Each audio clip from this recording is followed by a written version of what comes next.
السلام علیکم ورحمۃ اللہ وبرکاتہ نحمده ونصلی علی رسولہ الکریم رب اشرح لی صدری ویسر لی امری واحلل عقدۃ من لسانی یفقهوا قولی رب زدنا علما رب زدنا علما۔ تفسیر سورۃ الانبیاء آیت نمبر 38 سے 50 تک بیان کرنے کی کوشش کروں گی۔ اعوذ باللہ من الشیطان الرجیم وَيَقُولُونَ مَتَى هَذَا الْوَعْدُ إِن كُنتُمْ صَادِقِينَ، کہتے ہیں کہ اگر سچے ہو تو بتا دو کہ یہ وعدہ کب ہے۔ لَوْ يَعْلَمُ الَّذِينَ كَفَرُوا حِينَ لَا يَكُفُّونَ عَنْ وُجُوهِهِمُ النَّارَ وَلَا عَنْ ظُهُورِهِمْ وَلَا هُمْ يُنصَرُونَ، کاش کہ یہ کافر جانتے کہ اس وقت نہ تو یہ کافر آگ کو اپنے چہروں سے ہٹا سکیں گے اور نہ اپنی کمروں سے اپنی کمروں سے اور نہ ان کی مدد کی جائے گی۔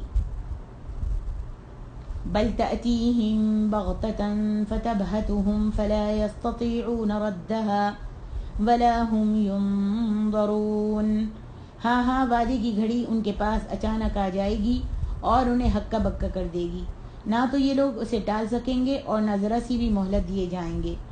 وَلَقَدِ اسْتُهْزِئَ بِرُسُلٍ مِّن قَبْلِكَ فَحَاقَ بِالَّذِينَ سَخِرُوا مِنْهُم مَّا كَانُوا بِهِ يَسْتَهْزِئُونَ، تجھ سے پہلے کے رسولوں کے ساتھ بھی ہنسی مذاق کیا تھا، پس ہنسی کرنے والوں پر، مذاق اڑانے والوں پر ہی وہ چیز الٹ جائے گی جس پر وہ ہنسی کر رہے تھے۔ قُلْ مَن يَكْلَؤُكُم بِاللَّيْلِ وَالنَّهَارِ مِنَ الرَّحْمَٰنِ بل ہم عن ذکر ربهم معرضون، آپ پوچھئے کہ اللہ کے سوا دن رات تمہاری حفاظت کون کرتا ہے؟ بات یہ ہے کہ یہ لوگ اپنے رب کے ذکر سے ٹال مٹول کرنے والے ہیں۔ ام لہم آلہۃ تمنعہم من دوننا لا یستطیعون نصر انفسہم ولا ہم منا یصحبون، کیا ہمارے سوا ان کے اور معبود ہیں جو انہیں مصیبتوں سے بچا لیں؟ کوئی بھی خود اپنی مدد کی طاقت بھی نہیں رکھتا اور نہ کوئی ہماری طرف سے رفاقت کیا جاتا ہے۔ عذاب الہی کو قیامت کے آنے کو یہ لوگ چونکہ مشکل جانتے تھے، اس لیے جراح سے کہتے تھے کہ بتاؤ تو صحیح تمہارے یہ ڈراوے کب پورے ہوں گے، کب عذاب آئے گا؟ جو تم کہتے ہو کہ اللہ کا عذاب آئے گا، تم تابعداری نہیں کرو گے، ایمان نہیں لاؤ گے تو اللہ کا عذاب آئے گا، تو کب عذاب آئے گا جو تم گھڑی گھڑی کہتے ہو؟ تو اللہ ان کے جواب میں فرما رہا ہے کہ تم اگر سمجھدار ہوتے اور اس دن کی ہولناکیوں سے آگاہ ہوتے تو عذاب کو جلدی نہیں مانگتے۔ اس وقت عذاب الہی اوپر تلے سے اوڑھنا بچھونا بنے ہوئے ہوں گے، ان کا اوڑھنا بچھونا عذاب الہی کے ساتھ ان کا اوڑھنا بچھونا ہوگا، اور ان میں کوئی بھی طاقت نہیں ہوگی کہ اپنے آگے اور پیچھے سے اللہ کے عذاب کو ہٹا سکے۔ گندک کا لباس ہوگا جس میں آگ لگی ہوئی ہوگی اور وہ کھڑے ہوئے اس میں جل رہے ہوں گے، ہر طرف سے جہنم ان کو گھیرے ہوئی ہوگی، کوئی بھی تو نہیں ہوگا جو ان کی مدد کو آ سکے۔ جہنم اچانک ان کو آن کر دبوچ لے گی۔ بل تأتیہم بغتۃ فتبہتہم فلا یستطیعون ردها ولا هم ینظرون، جہنم اچانک دبوچ لے گی، اس وقت ہکے بکے رہ جائیں گے، مبہوت اور بے ہوش ہو جائیں گے، حیران و پریشان ہو جائیں گے، کوئی بھی حیلہ کوئی بھی بہانہ نہ ملے گا کہ اسے دور کر سکیں یا اس سے بچ سکیں، اور نہ ایک ساعت کی بھی ان کو ڈھیل اور مہلت دی جائے گی۔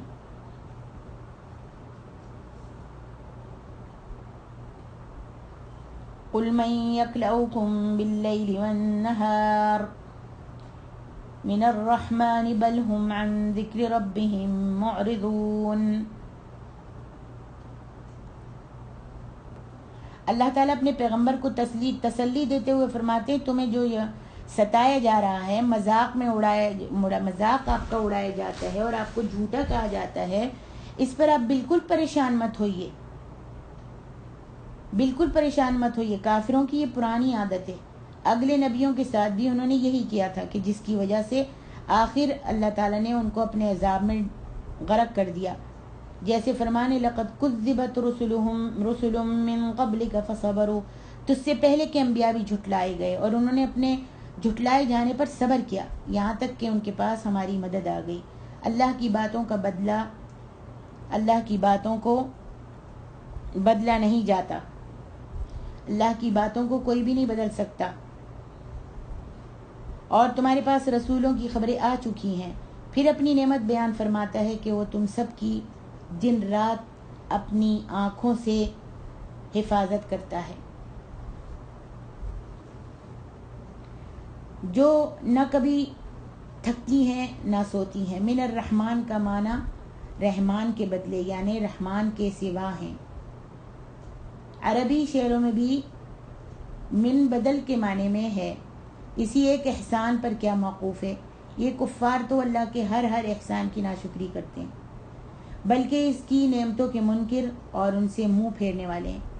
پھر بطور انکار کے ڈانٹ کے ساتھ اللہ تعالیٰ فرماتا ہے کہ کیا ان کے معبود جو اللہ کے سوا ہیں انہیں اپنی حفاظت میں رکھتے ہیں؟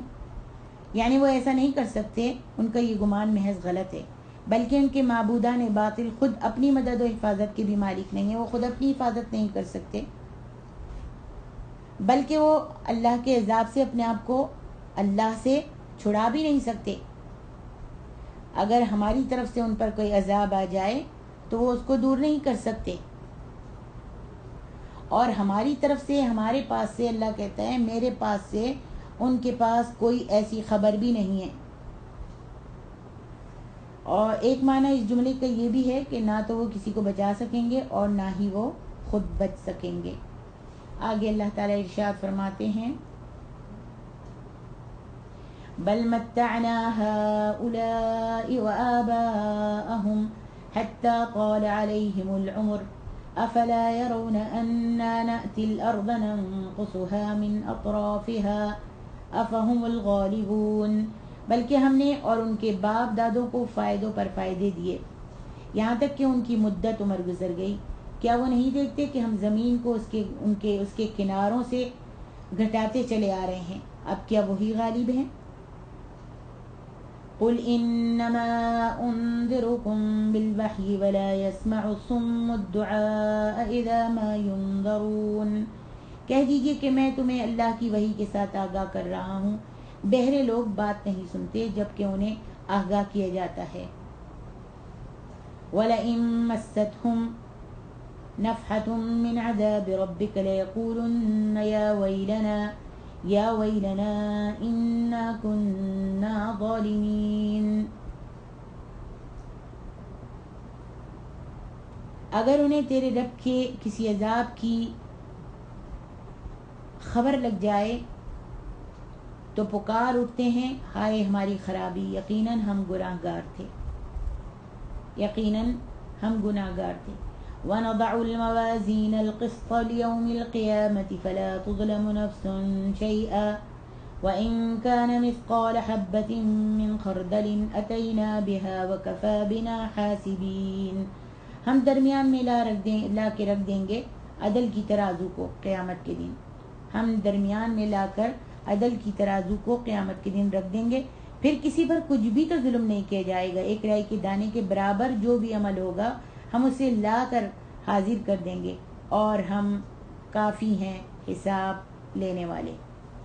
کافروں کے کینے کی اور اپنی گمراہی پر جم جانے کی وجہ بیان ہو رہی ہے کہ انہیں کھانے پینے کو ملتا رہا، لمبی لمبی ان کو اللہ نے عمریں دیں.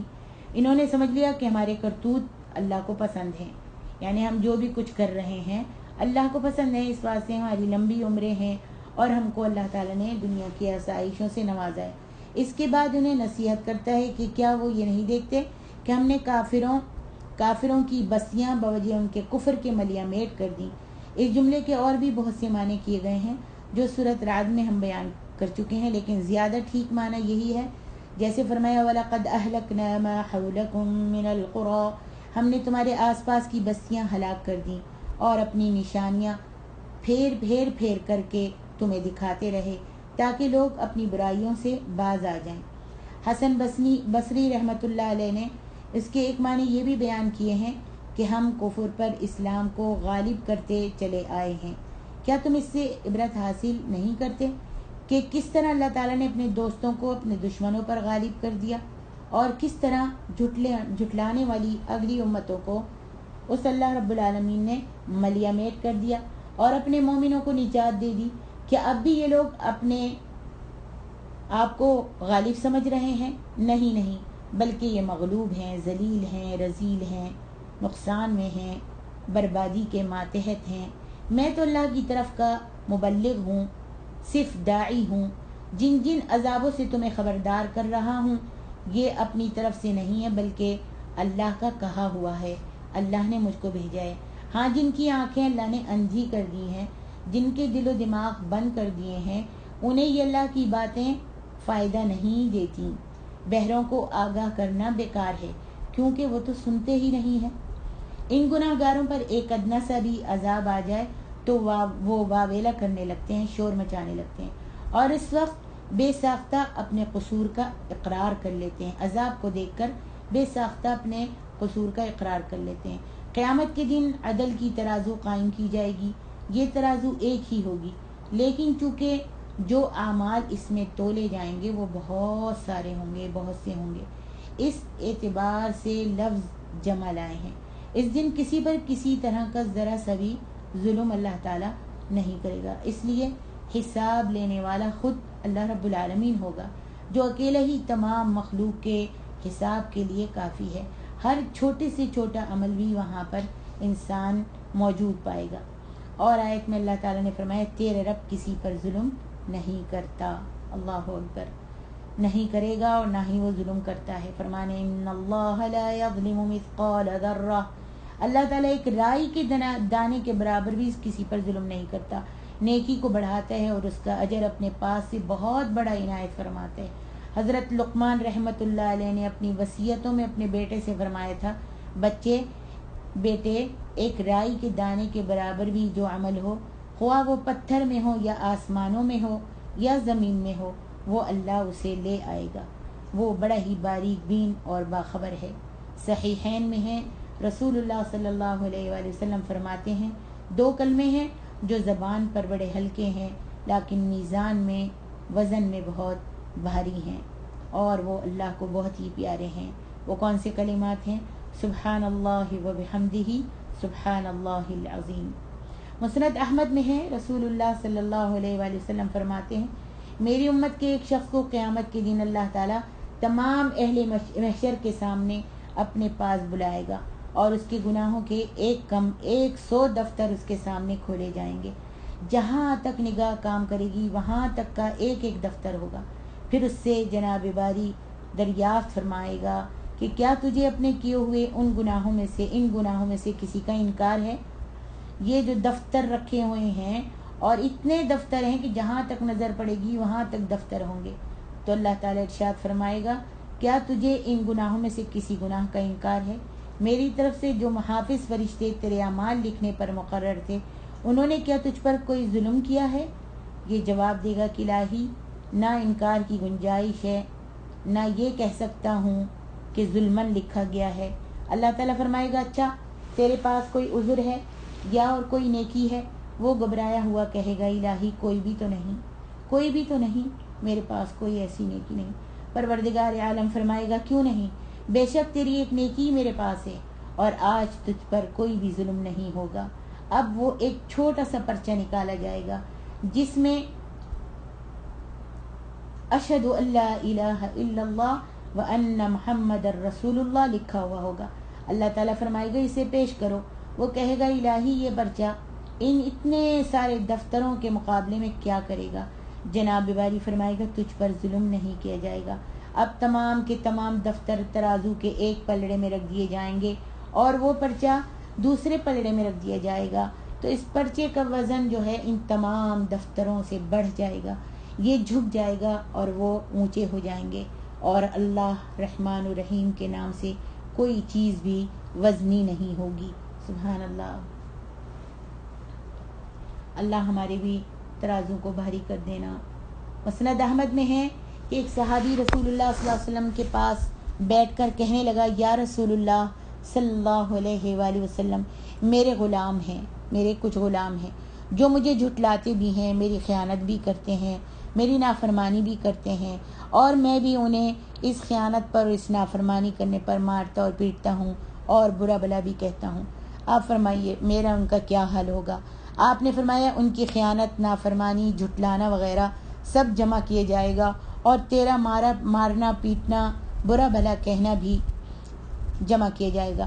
اگر تیری سزا ان کی خطاؤں کے برابر ہوئی تو تو چھوٹ جائے گا، تجھ کو عذاب نہیں ہوگا، تو چھوٹ جائے گا، تو نہ عذاب ہوگا اور نہ ہی ثواب۔ ہاں اگر تیری سزا کم رہی تو تجھے اللہ کا فضل و کرم ملے گا، اور اگر تیری سزا ان کے کرتوتوں سے بڑھ گئی تو تجھ سے اس بڑی ہوئی سزا کا انتقام لیا جائے گا۔ یہ سن کر وہ صحابی رونے لگا اور چیخنا چلانا شروع کر دیا۔ نبی صلی اللہ علیہ وآلہ وسلم نے فرمایا، اسے کیا ہو گیا؟ کیا اس نے قرآن مجید میں یہ نہیں پڑھا وَنَضَعُ الْمَوَازِينَ الْقِسْطَ، پوری آیت؟ یہ سن کر اس صحابی رضی اللہ تعالی عنہ نے کہا، یا رسول اللہ، ان معاملات کو سن کر تو میرا جی چاہتا ہے کہ میں اپنے ان تمام غلاموں کو آزاد کر دوں۔ آپ گواہ رہیے، یہ سب میں اللہ کی راہ میں آزاد کرتا ہوں۔ اللہ اکبر۔ آگے ارشاد فرمایا، وَلَقَدْ آتَيْنَا مُوسَى وَهَارُونَ الْفُرْقَانَ وَضِيَاءً وَذِكْرًا لِلْمُتَّقِينَ، یہ بالکل سچ ہے کہ ہم نے موسیٰ اور ہارون کو فیصلے کرنے والی، نورانی اور پرہیزگاروں کے لیے واض و نصیحت والی کتاب عطا فرمائی تھی۔ الذین یخشون ربهم بالغیب وهم من الساعة مشفقون، جو لوگ اپنے رب سے بن دیکھے خوف کھاتے ہیں اور قیامت کا کھٹکا رکھنے والے ہیں، قیامت کا ڈر رکھنے والے ہیں۔ وَهَذَا ذِكْرٌ مُبَارَكٌ أَنزَلْنَاهُ أَفَأَنْتُمْ لَهُ مُنْكِرُونَ، اور یہ نصیحت و برکت والا قرآن بھی ہم ہی نے نازل فرمایا ہے، کیا پھر بھی تم اس کے منکر ہو؟ ہم پہلے بھی اس بات کو بیان کر چکے ہیں کہ حضرت موسیٰ علیہ الصلاۃ والسلام اور حضرت محمد علیہ الصلاۃ والسلام کا ذکر اکثر ملا جلا آتا ہے قرآن مجید میں، اور اسی طرح تورات اور قرآن کا ذکر بھی عموماً ایک ساتھ ہی ہوتا ہے۔ فرمان سے مراد کتاب یعنی تورات ہے، جو حق و باطل، حرام و حلال میں فرق کرنے والی تھی۔ اسی سے جناب موسیٰ علیہ الصلاۃ والسلام کو مدد ملی۔ کل آسمانی کتابیں حق و باطل، ہدایت و گمراہی، بھلائی برائی، حلال و حرام میں جدائی کرنے والی ہوتی ہیں۔ ان سے دلوں میں نورانیت، اعمال میں حقانیت، اللہ کا خوف و خشیت، ڈر اور رجوع اللہ کی طرف حاصل ہوتا ہے۔ اسی لیے فرمایا کہ اللہ سے ڈرنے والوں کے لیے یہ کتاب نصیحت ہے، واضح نصیحت ہے اور نور اور روشنی ہے۔ پھر آگے ان متقیوں کا وصف بیان فرمایا کہ وہ اپنے اللہ سے غائبانہ ڈرتے ہیں۔ یخشون ربهم بالغیب، غائبانہ ڈرتے ہیں۔ جیسے جنتیوں کے اوصاف بیان کرتے ہوئے فرمایا، من خشی الرحمن بالغیب وجاء بقلب منیب، وہ رحمان سے بن دیکھے ڈرتے ہیں، بغیر دیکھے ڈرتے ہیں، دیکھا نہیں ہے لیکن ڈرتے ہیں اور جھکنے والا دل رکھتے ہیں۔ اور آیت میں ہے، جو لوگ اپنے رب کا غائبانہ ڈر رکھتے ہیں ان کے لیے مغفرت ہے، اور اللہ تعالیٰ نے ان کے لیے بہت بڑا اجر تیار کر کے رکھا ہے۔ ان متقیوں کا دوسرا وصف یہ ہے کہ قیامت کا ڈر بھی اپنے دلوں میں رکھتے ہیں، قیامت سے بھی ڈرتے ہیں، اس کی ہولناکیوں سے لرزاں و ترساں رہتے ہیں۔ پھر فرماتا ہے کہ اس قرآن عظیم کو بھی ہم نے ہی نازل فرمایا ہے، جس کے آس پاس بھی باطل نہیں آ سکتا، جو حکمتوں اور تعریفوں والے اللہ کی طرف سے اترا ہے۔ افسوس، کیا اس قدر وضاحت و حقانیت، صداقت و نورانیت والا قرآن بھی اس قابل ہے کہ تم اس سے منکر بن کر، اس کے انکاری بن کر، اس پر ایمان نہ لا کر، اس پر تدبر نہ کر پھرتے رہتے ہو۔